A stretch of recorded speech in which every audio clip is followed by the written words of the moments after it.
Now, for more on the budget, earlier today I spoke to the Finance Minister, Katy Gallagher. I began by asking her if the Treasury's forecast on inflation that we're seeing, which is more optimistic than the RBA, is that all wishful thinking?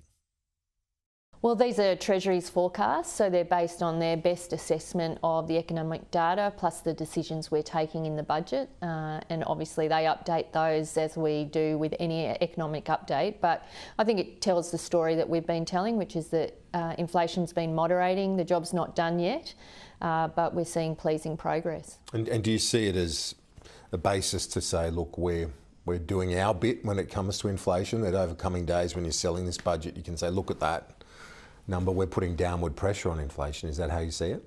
Well, the forecasts are there on their own, but I think people will see the decisions we've taken and how that contributes to those forecasts. So, you know, we have been very clear since we came to government that we have a role to play when it comes to putting downward pressure on inflation.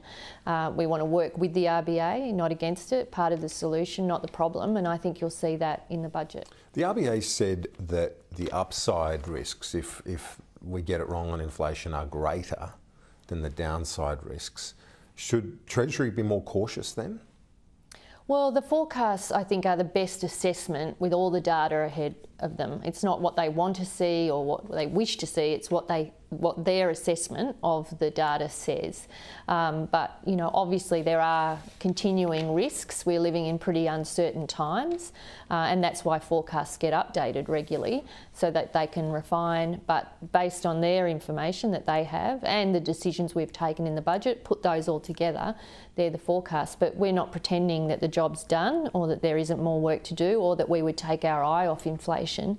I think this budget tries to find that balance between dealing with inflation in the short term, how do you provide cost of living relief to families and households across Australia, and then also look to how do we drive growth across the economy. So I think it has been a particularly challenging budget in that sense of trying to strike the right balance, and I think we've found the sweet spot. Last year's efforts in some of those areas like energy and rental assistance knocked off 0.5% from CPI.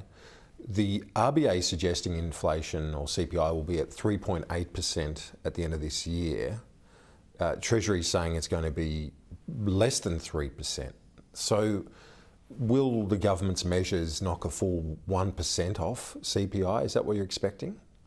Well, I guess the RBA, you know, they can speak to their forecasts and how they land on those, and Treasury can, on their forecast, they set independently, obviously. Treasury have more information about the budget and the role the budget will play in determining their forecasts. I think the job for the government is really to make sure that, you know, with those decisions we are taking are particularly in the short term, in the 24-25 year, putting that downward pressure on inflation.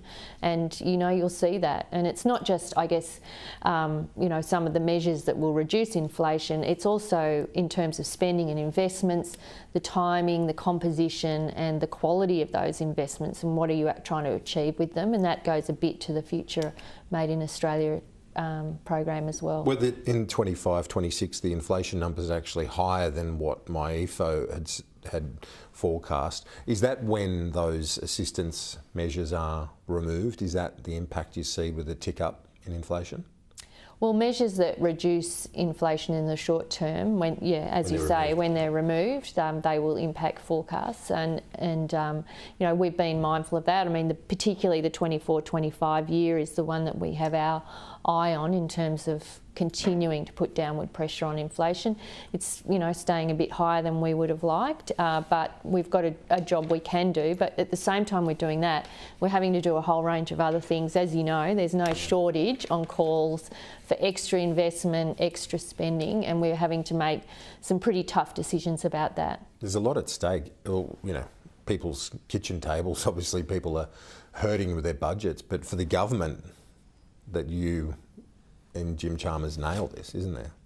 Well, we certainly feel the pressure every budget week, I think. You know, it's a culmination of months and months of work coming together, and then, you know, we open it up and everyone has a view, and there'll be, I think, a whole range of views, as always with these things. But yeah, there's no doubt that this is the budget is the most important document for any government in any year, and, you know, because of the economic challenges I think we face, you know, perhaps, you know, we feel the pressure this year more than others. Yeah, economic and political with an election a year out. I wonder, you detailed some of the savings already, and some pretty big ones, $22.5 billion in defence, reprioritisations and so on.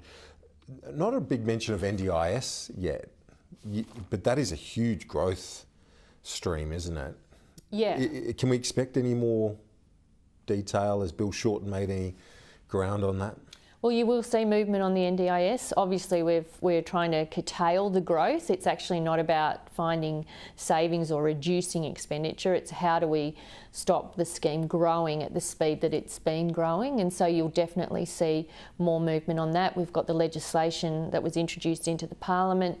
If that passes, you know, there'll be, you know, moderation of the growth that's attached to that legislation. So yeah, I mean, NDIS, you know, we're working on aged care reform. We've got the defence reprioritisation, as you say, and, you know, we're looking to pay down debt to bank some of the revenue that we're seeing, the revenue increases that we're seeing, to use that to drive down debt and save, you know, billions of dollars in interest payments. So all of those 5 big spending pressures, you'll see us working away on all of them. Yeah, I can imagine. And on the university sector, we're seeing a bit of a row at the moment. You want to cap places. This is one of our biggest exports, international students. It's a huge export.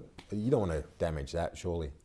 Absolutely not. I mean, international students are a really important part of our economy, and as you say, in terms of the work we do across the world, but we also need to manage it responsibly as well. We've seen a huge uptick in the number of international students coming to Australia, which is great, but we've also got to look at, you know, integrity measures within that sector, make sure that those education providers are operating properly, and also work with the university sector about how they manage demand as well. So more discussions to be had, but this is one of the big areas of pressure in terms of our migration numbers, and I think it's right we have a say and continue to work with universities about what that looks like going forward.